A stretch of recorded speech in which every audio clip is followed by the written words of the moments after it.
Good morning students. तो आज की वीडियो में हम लोग स्टार्ट करेंगे हमारा next topic, next chapter, globalization and the Indian economy. तो this is the first video of this chapter.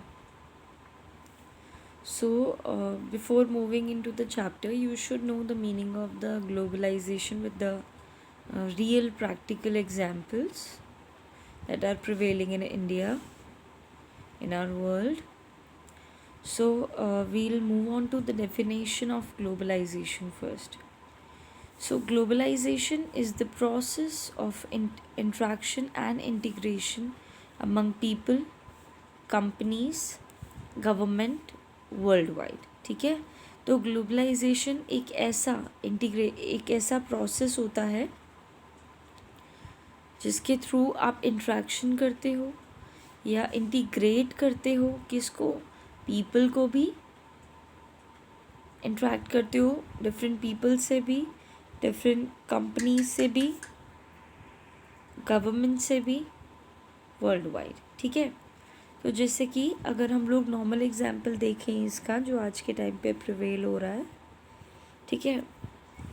अब जैसे कि अगर आप इंडिया में हैं, है ना, तो इंडिया में अगर आप फ़ोन्स की बात करें तो आपको इंडिया में माइक्रोमैक्स भी मिलेगा, जो कि इंडिया का ही एक तरीके से मैन्युफैक्चर्ड फ़ोन है.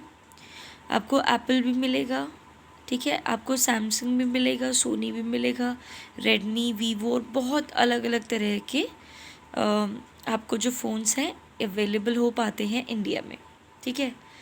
लेकिन कई बार आपने सोचा है कि ये फ़ोन आ कहाँ से रहे हैं, ये बन कहाँ पे रहे हैं. तो ये लोग अलग अलग जगह पे बन रहे हैं, but still they are available in your country, that is India. तो चाहे मैं एप्पल की बात करूं या सैमसंग की बात करूं या सोनी की बात करूं या रेडमी की बात करूं या वीवो की बात करूं, तो ये जो सारे आपके जो फ़ोन्स होते हैं ये अलग अलग जगहों से आते हैं. जैसे कि एप्पल हो गया, उसकी मैन्युफैक्चरिंग काफ़ी जगहों पर होती है, बहुत सारे अलग अलग देशों में, तो इसलिए मैंने मेंशन नहीं किया. सैमसंग हो गया, आपका सैमसंग जो आपका फ़ोन है वो आपकी जो कंपनी है वो साउथ कोरिया है. ठीक है. सोनी का जो फ़ोन है जापान में मैन्युफैक्चर्ड होता है. रेडमी का जो फ़ोन है चाइना में मैन्युफैक्चर्ड होता है. वीवो हो गया फॉर एग्जांपल, तो चाइना में मैन्युफैक्चर्ड है. तो ये सारे अलग अलग जगह पे मैन्युफैक्चर्ड हैं, but still these phones are available in your country India, है ना, and even to the other places also. ठीक है. तो इसका मतलब ये किसका एग्जाम्पल है? ये एक तरीके से एग्जाम्पल है किसका? ग्लोबलाइजेशन का एग्जाम्पल है कि यहाँ पे आप इंटीग्रेट कर पाए, आपको प्रोडक्ट्स मिल पा रहे हैं, जो बाहर की चीज़ें हैं वो यहाँ पे भी आपको मिल पा रही हैं. ठीक है. तो वो किसके थ्रू मिल पा रही हैं? जिस प्रोसेस के थ्रू मिल पा रही हैं, तो उस प्रोसेस को हम लोग बोलते हैं ग्लोबलाइजेशन. ठीक है. अब जैसे कि डिफरेंट तरह के, जो अगर हमें लैपटॉप भी लेना है तो डेल का भी आता है, एसर का भी आता है, एचपी का भी आता है, एप्पल की भी नोटबुक आती है ना. तो इसका मतलब क्या है? अलग अलग कंट्रीज़ की चीज़ें आपको इंडिया में अवेलेबल हो पाती हैं. ठीक है. इवन क्लोथ से लेकर के, आपके फ़ोन से लेकर के, आपके मशीन से लेकर के, बहुत सारी चीज़ें होती हैं जो कि एक्चुअल में आपको इंडिया में अवेलेबल हो जाती हैं. ये आपका एग्जाम्पल होता है किसका? ग्लोबलाइजेशन का. ठीक है. अब बात ये है कि जैसे कि अगर मैं नॉर्मली बात करूँ कि और क्या क्या एग्जाम्पल्स हो सकते हैं. फॉर एग्जांपल जैसे हल्दीराम है, वो तो है ही, चलो, है ना, इंडिया में. तो नेक्स्ट आ जाता है आपका जैसे मैकडॉनल्ड्स भी इंडिया में हम लोग देखते हैं. अगर यहाँ पे तो इतना नहीं है, बट अगर आप दिल्ली, गुड़गांव या बहुत सारे अलग अलग जगहों पे जाएंगे तो you will get McDonald's, you will get KFC, you will get Barbeque Nation restaurant, Walmart, है ना. तो बहुत सारी चीज़ें आपको देखने को मिलती हैं. तो कुछ इंडियन ब्रांड्स होती हैं तो कुछ बाहर की ब्रांड्स होती हैं. लाइक मैकडॉनल्ड और KFC की अगर मैं बात करूँ तो वो इंडिया के नहीं है, बट स्टिल उन्होंने, मैकडॉनल्ड्स वालों ने इंडिया में भी अपनी ब्रांचेस खोल रखी हैं. ठीक है. ऑफिसेस खोल रखे हैं, है ना, और वो यहाँ पे रन कर रहे हैं कंट्री में. तो ये एग्जांपल किसका है? ग्लोबलाइजेशन का. ठीक है. नेक्स्ट आ जाता है हमारा कि प्रोडक्शन टॉपिक हमारा, that is production across the countries. ठीक है. तो मिड 20s में क्या होता था कि आपका जो प्रोडक्शन था that was only and only confined with in India. आपको पता होगी ये बात, चूँकि पहले के टाइम पे प्रोडक्शन सिर्फ और सिर्फ विद इन इंडिया ही होता था, with in the boundary line of India होता था। बस रॉ मटेरियल और जो फिनिश गुड्स हैं उनको ट्रेडेड किया जाता था आउटसाइड।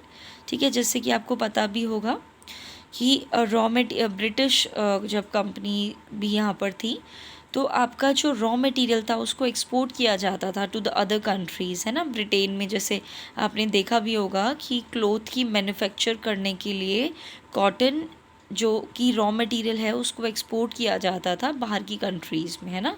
जो ब्रिटिशर्स थे वो क्या करते थे, कॉटन को जो है लेके जाया करते थे यहाँ से और वहाँ पे क्लोथ मैन्युफैक्चर किया करते थे, है ना।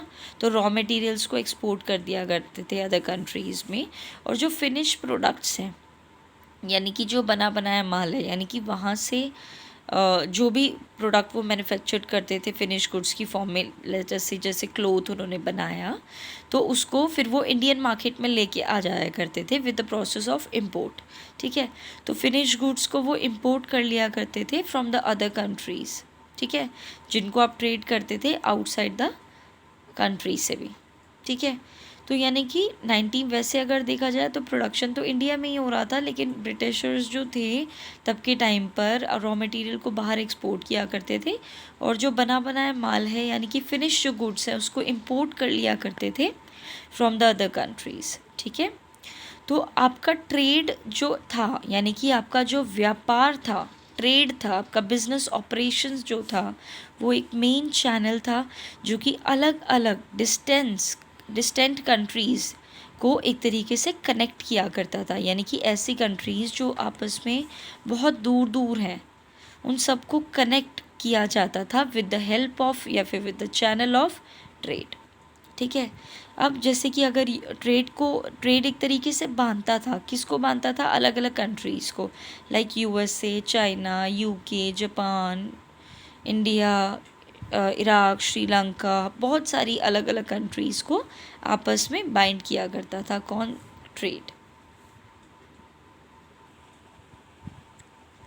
अब बात ये है कि ये सब जो बिज़नेस ऑपरेशंस हैं या ट्रेड है या ग्लोबलाइजेशन है उसको प्रमोट करने वाला या इनिशिएट करने वाला कौन होता था, कोई ना कोई तो है ना। जैसे अगर हमने यहाँ पे ऑफिस खोला या अगर हम यहाँ पे प्रोडक्शन कर रहे हैं तो कर कौन रहा है, तो वो कर रही हैं हमारी कंपनीज़, लार्ज कंपनीज़ जिनका नाम होता है एमएनसी।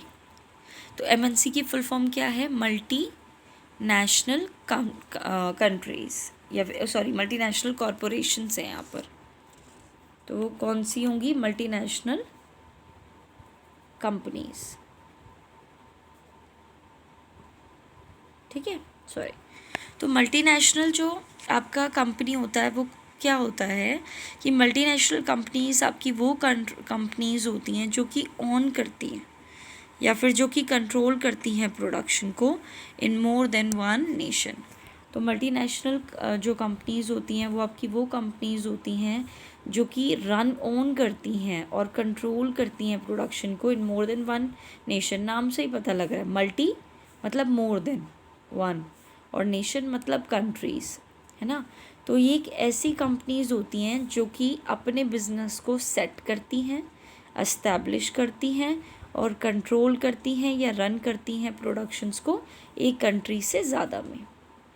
ठीक है, तो एमएनसीज़ जो होती हैं ना वो अपने ऑफिसेस को सेट करती हैं या अपने फैक्ट्रीज़ को सेट करती हैं। किसको सेट करती हैं, फैक्ट्रीज़ को सेट करती हैं इन द अदर कंट्रीज़ में। अब क्यों करती हैं, उनका क्या फ़ायदा है, क्यों बाहर की कंपनीज़ इंडिया में आकर के अपने प्लांट सेट कर देती हैं या ऑफिसेस या फैक्ट्रीज़ को खोल देती हैं इंडिया में आकर के, क्यों, क्योंकि एक तो या फिर कहीं और किसी भी कंट्री में because of the cheap labour, क्योंकि लेबर चीप होनी चाहिए। जैसे इंडिया और चाइना की बात करूँ तो बहुत ज़्यादा पॉपुलेशन है और चीप लेबर है एक तरीके से।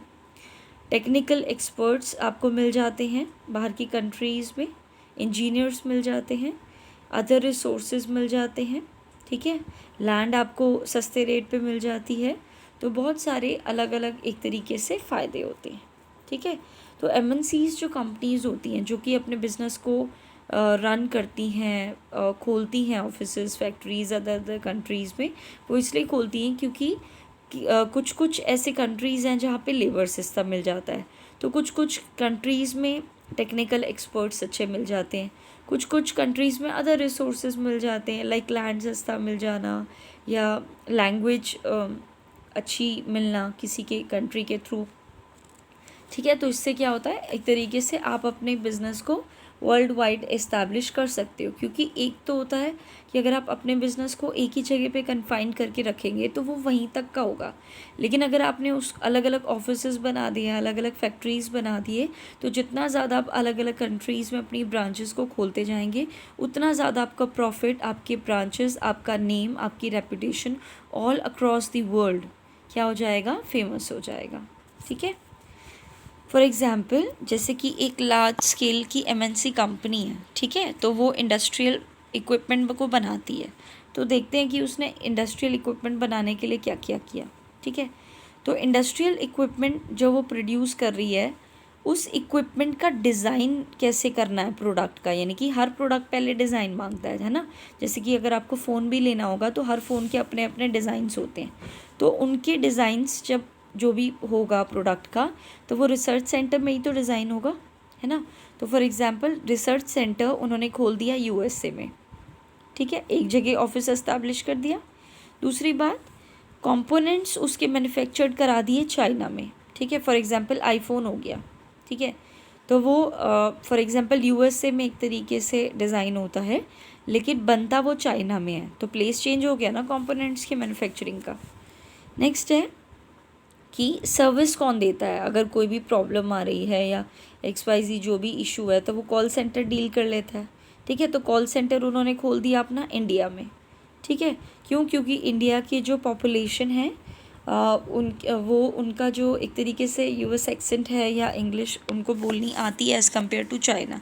अगर आप चाइना और इंडिया में कंपेयर करेंगे तो चाइना की जो कंट्री है वो अपने कल्चर और अपनी लैंग्वेज को लेकर के बहुत ज़्यादा फोकसेस होती है। हमारे इंडिया में फिर भी English is a subject from the LKG to 12th and from further studies भी अगर आपको करनी है तो, लेकिन आपका चाइना में ऐसा नहीं होता। चाइना में आपका जो मेन आपका एक तरीके से जो कंट्री की जो चाइनीज़ जो आपकी लैंग्वेज है उस पर ज़्यादा फोकस किया जाता है। तो चाइना के लोगों को इंग्लिश इतनी अच्छी नहीं होती because they are more fluent in their country language. तो कॉल सेंटर हमने इंडिया में खोल दिया और शिफ्ट हमने करा दिए प्रोडक्ट्स को कहाँ पे, मैक्सिको और ईस्टर्न यूरोप में। ठीक है, तो इसका मतलब प्रोडक्ट कहीं और डिज़ाइन हो रहा है, बन रहा है कहीं और, कॉल सेंटर सर्विस देने के लिए कहीं और हो रहा है, शिफ्ट कहीं और हो रहा है ना। तो आपने एक प्रोडक्ट के लिए, इंडस्ट्रियल इक्विपमेंट के लिए अलग अलग जगह पे क्या खोल दिए, अपने ऑफिसेस खोल दिए। तो इससे इसके थ्रू आपने क्या किया, बाइंड कर दिया। अब ये सारी की सारी अगर कंट्रीज़ हो रही हैं तो आपस में इस ट्रेड यानी कि इंडस्ट्रियल इक्विपमेंट की ट्रेड करने के लिए आपने इन सभी कंट्रीज़ को क्या कर दिया, लिंक करा दिया, है ना।